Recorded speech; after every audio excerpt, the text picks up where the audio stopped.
Happy 420. I'm Kai. And I'm Queen Reefer. And you're watching Stone Cold Murder. Just a PSA, if you have any information to help solve a crime, you can go to crimestoppers.com to report any information anonymously. This podcast contains material that might not be suitable for all audiences. Viewer discretion is advised. Welcome back to Stone Cold Murder Season 4. This is Queen Reefer, and I'm Kai. And our studio is better. As you can see, we got the pretty lighting, the better cameras, the better angles. Whoosh, whoosh. Ooh, Killamtary. Look at that. What have you been up to since our little pause, our little break? Jack shit, man. Jack shit. We both have been sick. Yeah. For like a month. That's true. I forgot about that. Thanks for reminding me. It was awful. But we're better now. And we're here. Back and better than ever. Oh, yeah. Motherfuckers. Yeah. Yeah. Motherfuckers. We're working through shit. But yeah, nothing. Nothing crazy. What about you? Nothing with streaming? Just streaming. Okay. No news or nothing? Well, in order to say it, I would have to go on the whole rant of But I think you've joined Marvels or whatever since our last recording. I don't think you said any of that. I'm a Marvel rival partner. There you go. Basically it. That's pretty cool. That's something. Go watch her stream. She's pretty good and stuff. You heard that. I'm pretty good. Pretty good. Pretty fucking good. Ooh. Don't get shy now. Yeah. Anyways, I've done nothing so far. Just working my ass off. Just working your ass off. Yeah. What about you? What's new in Kai's world? We don't want to talk about anything new anymore. Oh, okay. Sure. It's all bad shit. It's not bad shit that's happening to me. I'm done with a lot of shit. Especially work.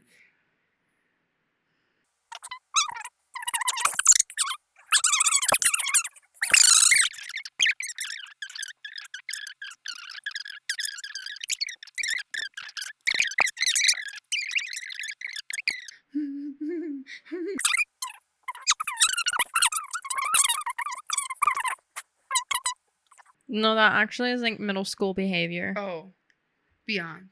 I can't stand to look at you.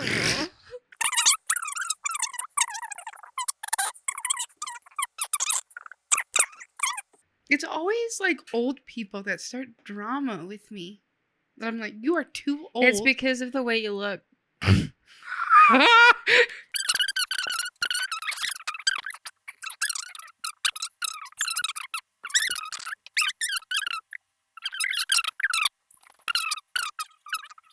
Do you think you and your husband would want to fuck?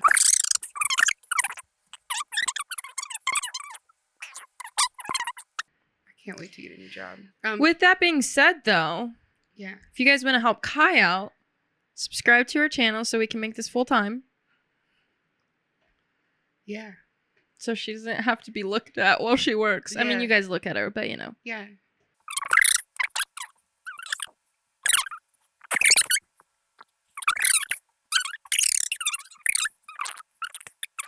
Okay, let's get started. I'm gonna do this. And first. I'm so blind I can't spoil the story for myself anymore. Yeah, you spoiler. So I'll just sit back here and listen. Sit back, relax, pack a bowl, take a dab, eat some edibles. Do none of that if you don't partake. But get ready, because we're ready. Because you know what they say. Matt, Danny, Kai. Mm-hmm. Tell us, run it again for us, though. You For the don't people. have to get ready. Because if you stay ready, I fucked it up. I guess I'm not ready. I forgot it. Hold on. This will attack my sixth sense. I can't see. But yeah. If you stay ready, you don't gotta get ready because you're already ready. Stay hard. See? It's like, you know, when you're like driving and you can't really see and you're like overstimulated and you turn down the radio to help you like look for where you're going. Mm-hmm. Do you know what I'm talking about? I do. Anytime you pull into a neighborhood, you gotta look. Yeah, and you turn your radio down. That was me. I can't Yeah, with see, your so I glasses. just, yeah, Do they store your memories? it does. Let me see. I don't want to fuck with them. Anyways, everybody better be ready by this point because we gave them enough time, I think. Yeah. Yeah. I think so. Okay. Ooh. Ooh, Kill child. 'em. Okay. Our story starts out on June 30th, 2001. County sheriffs were called to a home in the town of Hood River, Oregon. And this home belonged to 41-year-old Eric Tamiyasu, who lived in a countryside home next to his fruit orchard business. So he had a little orchard next to his home, which I think is so cute and I would love. That is cute. I know. I wonder what kind of fruit. It didn't say. But I imagine like apples or something. Probably some strawberries. Some strawberries. Some berries. Strawberries don't grow on trees. Because an orchard. Oh, you isn't said an orchard orchard. just trees? Yeah. Yeah. Or nuts. I missed the orchard part. I just heard fruit and I just Fruit. strawberries. Probably like some Strawberries. peaches. Mm. Do you like peaches? They're alright. I didn't think you did. Yeah. Not my fave. I'm a melon girl. A melon. It's in Oregon. You think it's apples? Apple Well, fruit. Apples. Apples. I was wrong. Anyways, so his friend and business consultant named Don Dixon called the police that day. Don had been worried about Eric, and his friends hadn't heard from Eric in like over a week. So Don decided he'd go check on Eric himself on June 30th. When he arrived at Eric's home, Don just let himself in using the spare key that Eric had hidden outside. So he knew where to find that. But Don could smell like a foul odor, and it got stronger as he entered the house. And he, of course, was like just hoping that maybe it was like some rotten trash or something that Eric hadn't taken out. Maybe Eric had gone on like a trip or something, you know, and didn't tell anybody. But as Don calls out to him, he's walking through the home. Hello? No answer. Hello? No answer again. Eric, are you home? No answer. So Don's walking through the house and he enters in Eric's room. And as he enters Eric's room, he finds him laying on the bed. By the smell and the state of Eric's body, unfortunately, he had known that he'd been dead a few days. So there was like no helping him at that point. So Don immediately called the police to the crime scene. And when the police arrived on the scene, they entered Eric's room to do just an initial look through to determine if the death was natural or if he had died from foul play. Police found Eric's naked body laying on his bed. Eric had been laying there for about a week at that point. And by the time they found him, he was starting to severely decompose, which is never a good sight. Yeah. At the first look, it didn't appear that Eric was murdered, so they assumed that he may have died of just natural causes. So they have his body removed from the home and taken to the coroner's office to have an autopsy performed. So this seems all very normal. Until it isn't. Until it isn't, you know, up until this point. Well, like that's never like fun. First of all, Right. walking in. I mean, I've never done it, but would not be fun to walk in to Yeah. your friend being dead. No. But good thing it wasn't like anything visual, of like Yeah. a murder Yeah. that he had to witness, I couldn't imagine like the blood smell. and stuff. Yeah. So up until this point, right, like we said, the investigation seemed pretty standard, but then this is kind of where the case took a strange turn. Hood River County Sheriff Joe Wampler made an odd decision to ask Don Dixon, who was Eric's friend, if he would help him bring out Eric's bed and mattress outside. Who was this? The sheriff. Yeah. He said it had been saturated with a bunch of shit and, caused by the decomposition. And, we should carry it outside because it's gross. So, yes. I know. What? He asked his friend, but it was just a police officer. It was Don't they usually have like specific crime, like not even just crime scene, but like people that go and clean the houses after someone? Actually, no. After something like that happens, it's up to the family to clean up the house. Is it only like really sucks. in a murder case where they have You true can crime? hire someone to do it. Oh. But that's up to the family to do, which is crazy to me. Yeah. I thought like with murder cases specifically, they had a whole like They have team. like a team of crime scene investigators, which will come take fingerprints. They'll do like Yeah. blood analysis, Yeah. all that kind of stuff, but Mm. not a cleanup crew, which is crazy. Sad. Yeah. So the two carried the mattress outside and placed it on the ground. Sheriff Wampler proceeded to tell Don it would be better for the family not to see the bed in the condition it was in. He didn't want to upset them any further because, Eric had just passed. He then decided, you know what? Moving it outside really isn't enough because if they come by and we leave it outside, there's a potential for them to still see it. So why don't we just burn it? Slay. Why don't we just burn the mattress? And then no one has to look at it. It's all done. So then they burned the bed. And they burnt it down to the metal, where it's only the coils left. Everything's gone. Burnt. So now everybody's on there, doing their own thing. Obviously not suspecting that it's a murder, but now the autopsy was performed. And they determined that Eric didn't just die from a medical emergency, but he had actually been murdered. Interesting. Dun, dun, dun, dun. The coroner found 3 .22 caliber bullets in Eric's head, changing the direction of this investigation completely. How did they miss that initially? Right what I was thinking. Well, and yeah, you may be thinking, what the fuck? How did they not realize he had been shot? But I'll play devil's advocate and say his body had been decomposing for like a week. So the state in which it looked was probably not great, and there's a lot of body fluid around. Yeah.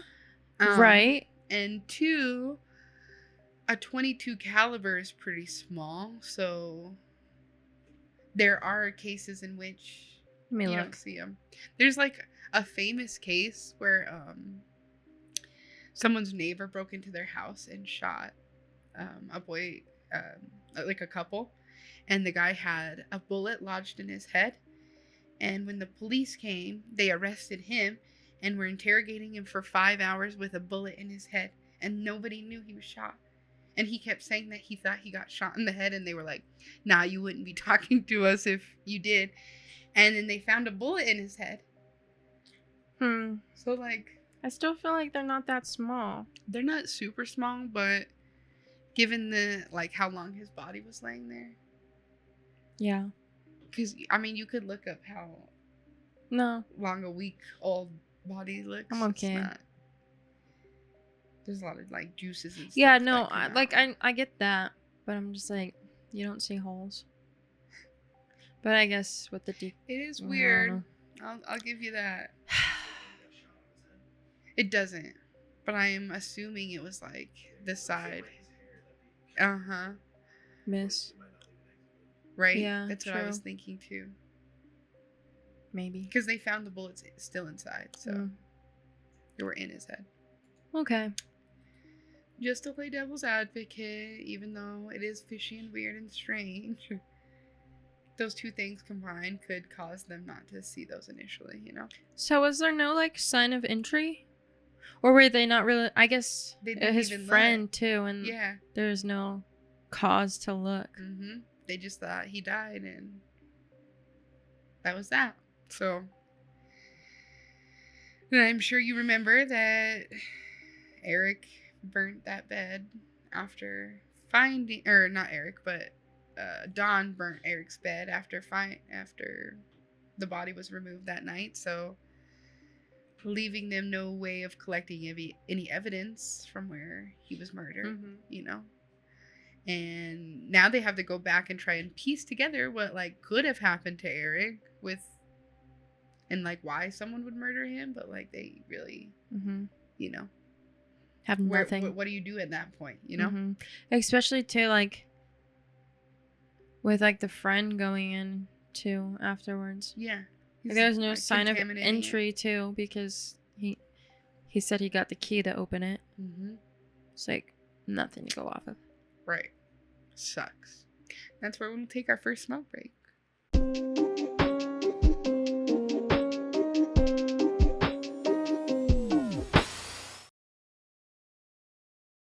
All right, before the smoke break, we were talking about how this whole scenario went from just an unfortunate incident to a murder investigation.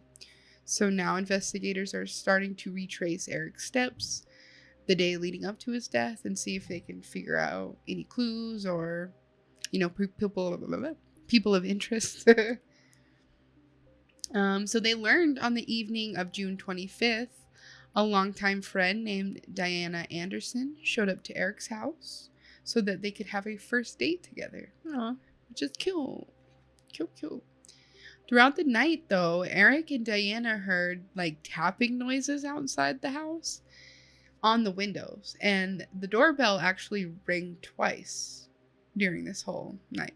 And I'll remind you, he lived in like a little country area, so there wasn't like really neighbors or other houses around or really any visitors or people walking by normally. So like this is a strange coincidence, I guess. Well, it's strange even if you occurrence. live in a neighborhood. It is. I mean, yeah, but especially just like on an orchard farm by yourself. Like, fuck no. Yeah, no. Yeah, the doorbell rang twice, which is scary. And the second time it rang, Eric actually opened the door and he could hear footsteps running away from the house and discovered a shoe print in the dirt, too. So, ew. Ew, yeah. Ew. I don't know what's better, like a ghost in that scenario or like a real person. A ghost. I think a ghost would be better, too. Like, humans are scary. Yeah. Clearly. Yeah, I'm good with a ghost. After Diana went home that evening, Eric would not be heard from for the next 5 days. So I feel like if I heard that multiple times throughout the night, I would call the cops. yeah, it's not a bad idea, but like, I don't know. I would. I don't really like mess with the cops too much unless I have to. So I probably wouldn't. That probably wouldn't be my first go-to. June 30th is when Dawn went over to Eric's to discover him murdered. Dawn said, "It was an odor that I never smelled before. My initial hope was that it was garbage that he had seen left out on the counters. So I guess there was garbage around. So he's like, maybe. Hopefully. No. Yeah, but I feel like that's like a... It's a specific smell. Yeah. Like remember at our like childhood home, sometimes rabbits would get underneath the porch and it would just smell and you would know that was something dead. Wow, like why did you have to bring me back to that? I wanted you to remember that. No, smell. I remember it, but now it's like, you girl. Yeah, no, I remember that. Yeah, gross. It's specific. I can't imagine like that large of something too. For a week too. Yeah, no. You He said, but when I saw him, there was no question in my mind he was dead. So I said a prayer, I went downstairs, I called 911, and I asked for assistance. Don called the sheriff's department to report the murder, and then he immediately called Eric's sister, who was Ramona Tamiyasu, to tell her that Eric was dead and there were no exit wounds.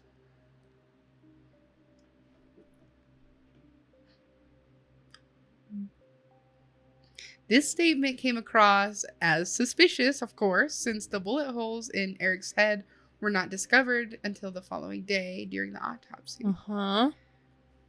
Weird, right? Unless he saw it but just didn't mention anything. But Which would be weird. why wouldn't you mention that? It would be weird, right? Yeah, no. Either way you go, it's a little weird. Yeah. Dawn. But Don Dixon claimed he said this because he initially thought that Eric committed suicide, even though there was no gun found at the scene. Mm. So that's why he said it. But still. Sergeant Gary Tiffany of the Hood River County Sheriff's Department arrived on scene. She said, when I first walked in, it appeared to me that we were dealing with an unintended death, a medical problem, or, a heart attack, those kinds of things. There was no sign of trauma, nothing like that. Nothing we could indicate that there was any kind of foul play. Mm. So that was a statement from the cop. Yeah. It's interesting.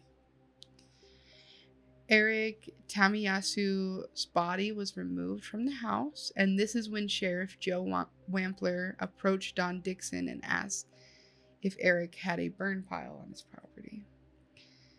Sheriff Wampler said, we've looked for a gun, we've looked for bullet holes, we've looked for shells. To spare the family grief and discomfort, we're going to bring the bedding out, and we want you to burn it. According to Don, the request wasn't inappropriate and said, if it had helped the family, I would be happy to do what I can to assist. I feel like that's weird for the cops to say that. All of it's weird. Right? All of it's weird. I really can't wrap my head around any type of scenario that is a normal request from any party in that. Yeah. It's not normal. It's really weird. Yeah, it's weird to me. Like, it bothers me. So the next day is when the autopsy report comes back, revealing Eric's actual cause of death. On top of the strange statement, many of Eric's friends also claimed that Don over-exaggerated the nature of his friendship with Eric, and that they were actually just casual business acquaintances at best. Oh. So suspicious. Oh. Even more. It's weird, right? Business deal gone south or something? Unfortunately, by the time the investigators get to Eric's house to look at any type of evidence, the footprint was already gone and washed away. The mattress was burned, and they didn't really find anything to help them pinpoint a motive. However, they did have a few suspects. Don Dixon was obviously on the list for his suspicious comments to Eric's sister, and the fact that he claimed to be a close friend to Eric, but not one person in Eric's life could confirm that they were anything more than just casual business partners. But if they were casual business owners or partners, I feel like he wouldn't know where the key would be at his house. Right. Maybe he was already over there. Maybe he took Eric's key. I don't know. It's a little weird. Don, however, claimed that he believed that Eric committed suicide, and that was why he brought up the exit wound thing, like I already said. He claimed that Eric was depressed and may have been suicidal.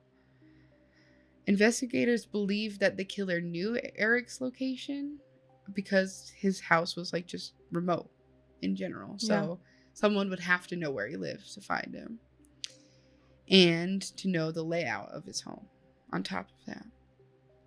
Don obviously knew where the house was and even where he kept the spare key. So that was interesting. Mm-hmm. But of course, Don insists that he had nothing to do with Eric's death. But he did point them in the direction of a different potential suspect. So he's like, well, I don't have anything to do with it, but Maybe I this think- person does. Yeah, I think I Okay. might know someone who does. Okay. Dun, dun, dun. Dun, dun, dun.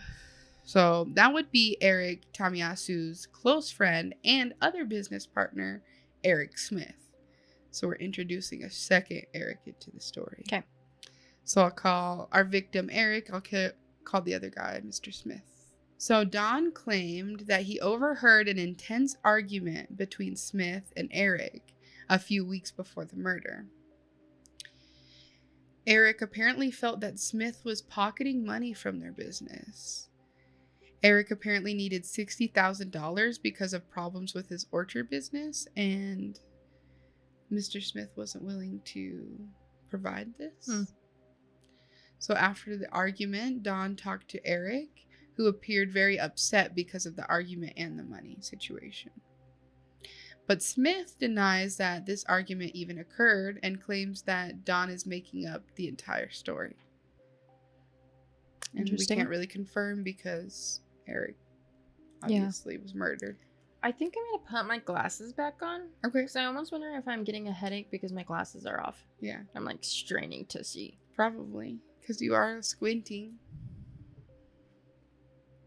Ah, I can see. The world is in a better view. Wow.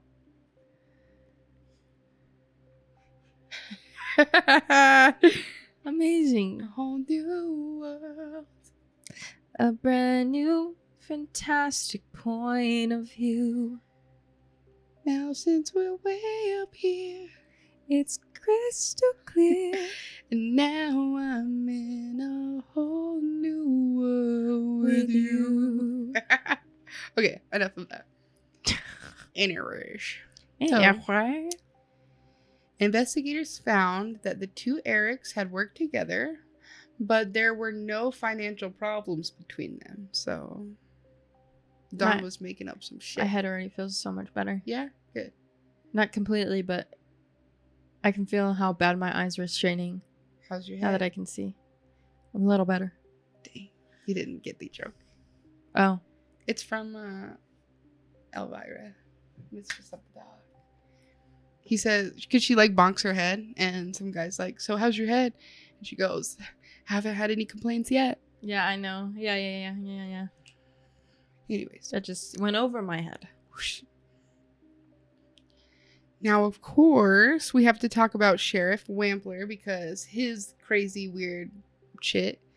He also became a suspect because of the obvious burning of Eric's bed after the removal of his body. But there were rumors circulating about the sheriff that might put some validity to their suspicion. So the rumor was that Eric had been sleeping with Sheriff Wampler's wife.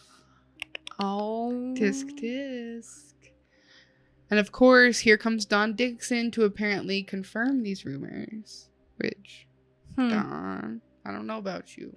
He claims that shortly before the murder, Eric had mentioned dating an older Polynesian woman, which matched the description of Sheriff Wampler's wife. Interesting. But Wampler denied that his wife had had an affair, and he claimed that he was not responsible for the murder. Sheriff Wampler has said that there is no truth to the story, and quote, "I have heard the rumor that my wife was having an affair with Mr. Tamiyasu, and out of retaliation for that, then I went up there and did these things, and then even went to the trouble of destroying the evidence, burning the bed and all that stuff. All I can say is they're looking in the wrong direction." He defended his decision to burn the bed, stating, "Based on the lack of evidence, that this was going to turn into a criminal case.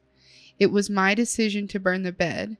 It was my decision at that time because the family, they might just actually appreciate not having to go through the trauma of viewing the horrid things that were left behind." So, Interesting. he defends it through and through. All three men were questioned and asked to take polygraph tests. Both Eric Smith and Sheriff Wampler took tests and were cleared. Mhm. However, Don Dixon declined at first and eventually hired an independent party to perform the test, which came back inconclusive.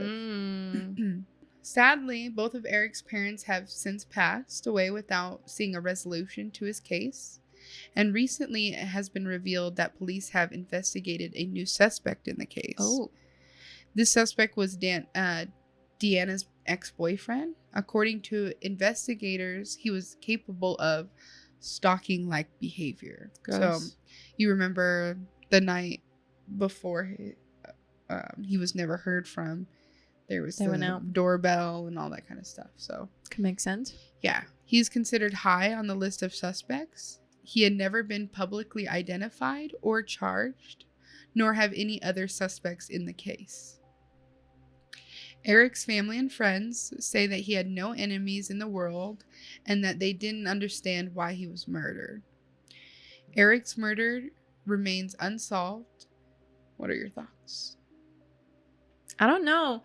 Once that like little last element came together, like in the end about Diana's ex-boyfriend and him being like stalker-like, that kind of makes sense. It does make I'm like, sense. that could make sense because they were together, right, the night before, and then yeah, Yeah. he was like creeping around Yeah. the property, so Yeah. maybe And that could Don make sense. seems very Dawn seems suspicious. suspicious too. The cop thing is weird too, but I could see maybe he just wanted to like save them the trouble. Yeah. But that is weird too. It's strange for Yeah. sure. Anything else you'd like to add? I don't think so. I think I'm good. All right. Until next time, stay high Stay safe. and thanks for watching. Woo. Thanks for watching, guys. If you enjoyed the episode, please like, comment, subscribe, and hit the notification bell so you know when the next episode drops. Follow Stone Cold Murder and the host's socials. The link will be in the description below. And until next time, stay high, stay safe, and thanks for watching.